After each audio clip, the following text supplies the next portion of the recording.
କେତେବେଳେ ଖୁସି ହୁଅନ୍ତି ଆଉଁସି ଦିଅନ୍ତି ଏଭଳି ଗୋଟେ ସରଳ ନିଷ୍କପଟ ମଣିଷ ସେ ଥିଲେ। ଏମିତି ଗୋଟେ ଏତେ ଶିଖରରେ ପହଞ୍ଚିଥିବା ଏମିତି ଜଣେ ବ୍ୟକ୍ତିତ୍ୱ ଆଉ ମିଳିବା କଷ୍ଟ ହେବ। ମୁଁ ତ ଭାବୁଛି ଶେଷ ଶିକ୍ଷାଟି ଯେ ଲିଭିଗଲା ଓଡ଼ିଆ ଅସଲ ଅର୍ଥରେ ଯଦି ଆମେ କହିବା ଓଡ଼ିଆ ସଙ୍ଗୀତ ଜଗତର ଶେଷ ଶିକ୍ଷାଟି ଆଜି ଲିଭିଗଲା। ସେ ସଙ୍ଗୀତରେ ଯେମିତି ସିଦ୍ଧହସ୍ତ ଥିଲେ ସେମିତି ଜଣେ ଅତି ଭଲ ମଣିଷ ଥିଲେ, ଅତି ସ୍ନେହୀ ମଣିଷ ମଧ୍ୟ ଥିଲେ। ଯେତେବେଳେ ସେ ରାଗନ୍ତି ରାଗି ଯାଆନ୍ତି, ଯେତେବେଳେ ଖୁସି ହୁଅନ୍ତି ଆଉଁସି ଦିଅନ୍ତି ଏଭଳି ଗୋଟେ ସରଳ ନିଷ୍କପଟ ମଣିଷ ସେ ଥିଲେ।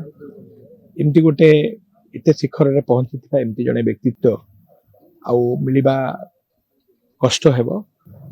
ଏବଂ ଆଜିର ସମୟରେ ଯେଉଁମାନେ ଆସୁଛନ୍ତି ସଙ୍ଗୀତ ବା ଚଳଚ୍ଚିତ୍ର ଦୁନିଆକୁ ସେମାନଙ୍କର ଯେଉଁ ନିଜସ୍ୱ ଅହଂ ଭାବ ଥାଏ ସେ ଅହଂ ଭାବ ତାଙ୍କ ପାଖରେ କେବେ ବି ଆମେ କେହି ଦେଖି ନାହାନ୍ତି।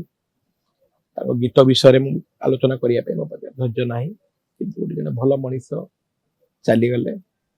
କିଏ ଯାହା ପାଇବା ପାଇଁ ଯେଉଁ ସମ୍ମାନର ଅଧିକାରୀ ଥିଲେ ତାକୁ କୌଣସି ସରକାର ତାଙ୍କୁ ଦେଇନାହାନ୍ତି, କିନ୍ତୁ ଲୋକ ତାଙ୍କୁ ଯଥେଷ୍ଟ ଭଲ ପାଇବା ଦେଇଛନ୍ତି, ଶ୍ରଦ୍ଧା ଦେଇଛନ୍ତି। ତେଣୁ ଆଜି ତାଙ୍କର ବିୟୋଗରେ ଗୋଟେ ଅପୂରଣୀୟ କ୍ଷତି ପ୍ରତିଟି ଓଡ଼ିଆଙ୍କର ହେଇଛି। ଖାଲି ସଙ୍ଗୀତ ନୁହେଁ, ପ୍ରତିଟି ଓଡ଼ିଆଙ୍କର ଗୋଟେ ଅପୂରଣୀୟ କ୍ଷତି ହେଇଛି।